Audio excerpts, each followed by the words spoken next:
আসসালামু আলাইকুম dear viewers. আজ আমরা আলোচনা করব সেনাবাহিনীতে কি কি সমস্যা থাকলে চাকরি হয় না।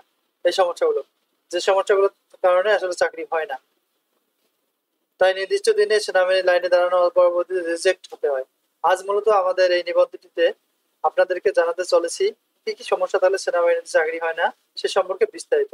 আপনি যদি সেনাবাহিনীর চাকরি না হওয়ার কারণগুলো সম্পর্কে এ টু জেড জানতে ইচ্ছুক হয়ে থাকেন, তাহলে অবশ্যই ভিডিওটি দেখবেন। কি কি সমস্যা থাকলে সেনাবাহিনীর চাকরি হয় না। সেনাবাহিনীর চাকরি হওয়ার ক্ষেত্রে যোগ্যতা হিসেবে বেশ কয়েকটি বিষয় যাচাই করা হয়ে থাকে। আর একজন চাকরি প্রার্থী হিসেবে আপনি যদি সেনাবাহিনীর চাকরির যোগ্যতা সম্পর্কে জানতে চান, তাহলে তিনটি বিষয় সম্পর্কে জ্ঞান ধারণ করা অতি জরুরি। সেগুলো হলো শারীরিক যোগ্যতা, বাছাইকরণ পদ্ধতি এবং রিজেকশন। সেনাবাহিনীর চাকরি না হওয়ার কারণ, সেনাবাহিনীর চাকরি না হওয়ার একাধিক কারণ রয়েছে। অনেক সময় দেখা যায় শারীরিক ফিটনেস ঠিকঠাক, তবুও শেষ পর্যায়ে গিয়ে রিজেক্ট হয়ে যায়। আবার কখনো কখনো দেখা যায় শারীরিক ফিটনেস এর দিকে 19-20 থাকা সত্ত্বেও তাদেরই চাকরি হয়ে যায় বাংলাদেশ সেনাবাহিনীতে।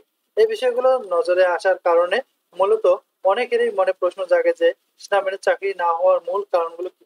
সেই কর্মকর্তা হিসেবে সেনাবাহিনীতে যোগ দেওয়ার স্বপ্ন যাদের বা যাদের ইচ্ছা আছে এই চাকরিটি হিসেবে, এই পেশাকে গ্রহণ করা তাদের জন্য খুবই গুরুত্বপূর্ণ বিষয়।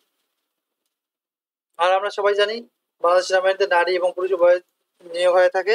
তাই উভয়ের ক্ষেত্রেই কিছু পরীক্ষা নিরীক্ষা করা হয়, যার উপর ভিত্তি করে একজন ছেলে অথবা মেয়ে বাংলাদেশ সেনাবাহিনীতে চাকরির সুযোগ পায়। ঠিক এই কারণেই আমরা আর্টিকেলের এ পর্যায়ে আলাদাভাবে তুলে ধরার চেষ্টা করছি যে মেয়েদের জন্য কি লাগবে, ছেলেদের জন্য কি লাগবে। ছেলেদের কি কি সমস্যা থাকলে সেনাবাহিনীর চাকরি হয় না। ছেলেদের মূলত নিম্নবর্ণিত সমস্যার কারণে চাকরি হয় না: গভীর কাটা দাগ, ওজনের তারতম্যতা, শারীরিক ফিটনেস ঠিকঠাক না থাকা, জটিল রোগে আক্রান্ত, মানসিক সমস্যা, দাঁতের সমস্যা, নখের সমস্যা, নাকের পলিপাস, এগুলো শরীরের বিভিন্ন স্থানে ট্যাটু সহ। মেয়েদের কি কি সমস্যা থাকতে পারে সেগুলো আমরা দেখে নেই। এগুলোর কারণে আসলে সেনাবাহিনীর চাকরি হয় না: নাকের সমস্যা, শ্রবণ শক্তি কম থাকা, শরীরে গভীর কাটা দাগ, বয়স অনুযায়ী উচ্চতার তারতম্যতা, মানসিক সমস্যা, জটিল রোগে আক্রান্ত, ভার্জিনিটির সমস্যা, শরীরের বিভিন্ন স্থানে ট্যাটু এবং দাঁত মাড়ি ও ত্বকের আনুষঙ্গিক সমস্যা। সেনাবাহিনীর শারীরিক যোগ্যতা, যোগ্যতা হিসেবে কোন কোন বিষয় নিরীক্ষা করা হয় সেগুলো আলোচনা করব এ পর্যায়ে। আপনি মূলত এই প্যারাটি পড়লে জানতে পারবেন। একটা বিষয় মনে রাখা জরুরি, সেটা হচ্ছে মূলত কি কি সমস্যা তার সেনাবাহিনীর চাকরি হয় না। এটা যতদিন না পর্যন্ত আপনি জানতে পারবেন এবং তার সমাধান করার চেষ্টা করবেন, ততদিন পর্যন্ত আপনি যতবারই সেনাবাহিনীতে দাঁড়াবেন ততবার আপনি সিলেক্টেড হবেন না, বরং রিজেক্ট হবেন। তাই সবসময় চেষ্টা করুন আমাদের উল্লেখিত নিচের যোগ্যতাগুলো অর্জন করার। বয়স এবং ওজন, বয়সের সাথে ওজন, উচ্চতা অবশ্যই সঠিক থাকতে হবে। সেনাবাহিনীতে চাকরির জন্য ছেলেদের উচ্চতা কমপক্ষে হতে হবে 5 ফুট 6 ইঞ্চি, অন্যদিকে মেয়েদের হতে হবে 5 ফুট 2 ইঞ্চি। আর এই উচ্চতার সাথে ঠিক রেখে মেয়েদের ওজন হতে হবে 40 থেকে 41 কেজি, বড়দের 45 কেজি। অন্যদিকে ছেলেদের ওজন হতে হবে 55 থেকে 60 কেজি।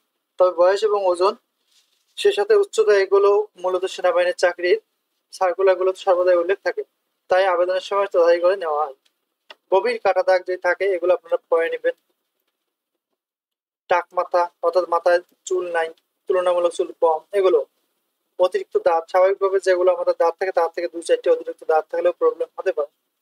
এরপরে দেখেন ত্বকের সমস্যা, ত্বকে বিভিন্ন ধরনের সলি, যাকে আমরা বলি চুলকানি, জটিল ধরনের কুষ্ঠ রোগ, এগুলো থাকলে শারীরিক যোগ্যতা অযোগ্যতা হবে, বিবেচিত হবে।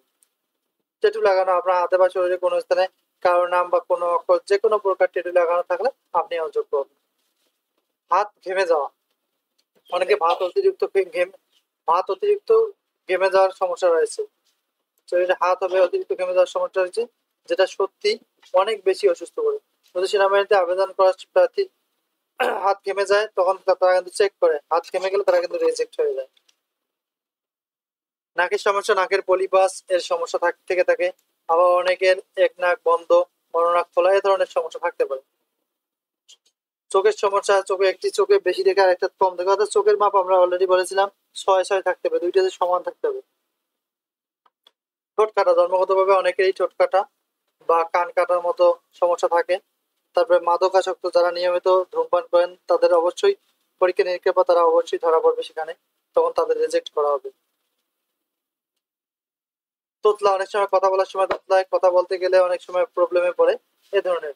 নখের সমস্যা, তাদের হাতে বা পায়ের নখে প্রায় সময় কোনো পছন্দ ধরে, কোনা পছন্দ বলতে এক কর্নারে পছন্দ দেখা যায়, তাদেরকে সেনাবাহিনীর চাকরি থেকে রিজেক্ট করা হয়। হাঁটু লেগে যাওয়া, আমরা যেটা বলি দাঁড়ানোর সময় দুই হাঁটু যদি একত্রে লেগে হাঁটুর ইয়েটা, তখন দেখবেন যে তাদের চাকরি হয় না। দুই হাঁটু যেন একত্রে না লাগে সে বিষয়টা খেয়াল রাখতে হবে। ভার্জিনিটি, বিষয়টা একটা অন্যরকম হলে ভার্জিনিটি চেক করা হয়, আপনি বাদ পড়ে যাবেন ভার্জিন সমস্যা হলে। যেমন হস্তমৈথুন, অন্ডকোষ ছোট বা অতিরিক্ত বড় ইত্যাদি। আর হ্যাঁ, এই পরীক্ষাটা অত্যন্ত তীক্ষ্ণভাবে করা হয়। আবেদনকারী প্রার্থীর ফ্ল্যাট ফিট এর সমস্যা আছে কিনা, দাঁত মাড়ি, মূত্রনালী।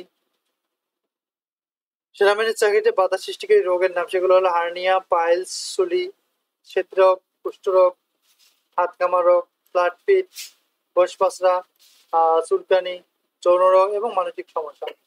তো thank you for watching this video. যদি এরকম তথ্যগুলো আপনাদের ভালো লাগে তাহলে অবশ্যই সাবস্ক্রাইব করবেন। যারা অলরেডি করেছেন তাদেরকে অসংখ্য ধন্যবাদ। আমরা এই চ্যানেলে বিভিন্ন জব রিলেটেড তথ্য এবং সার্কুলার দিয়ে থাকি, যা আপনাদের প্রয়োজন রয়েছে তারা অবশ্যই সাবস্ক্রাইব করবেন এবং কমেন্ট করবেন, ভালো লাগলে লাইক করবেন।